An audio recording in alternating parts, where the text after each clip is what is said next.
Hello guys, ayan na. Gawa na yung speaker. Rugby at 5-minute epoxy lang ginamit ko dito sa gitna. 5-minute epoxy. Doon sa mga edge, rugby lang.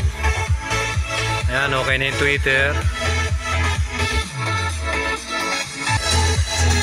Eto, defective na rin pala, pinalitan ko na rin ang voice coil. So ayan, wala naman naging problema dito. At itong mixer equalizer, ayan, matagal na stock, wala naman problema. So naka non-copyright music naman tayo. So, guys, so connected siya sa Bluetooth.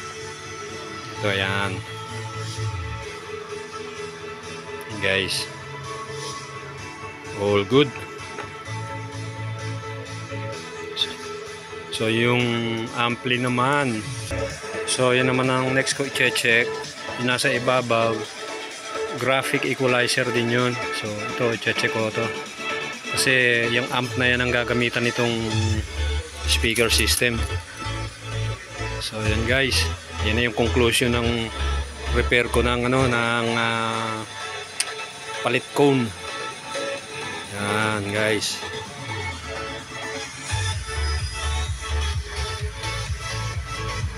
very nice. So tambak pa rin ang ating gagawin. Ayan, yan yung mga pyesa. Ito amplifier din to. Yan.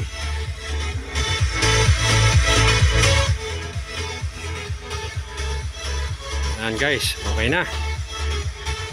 Sa susunod guys.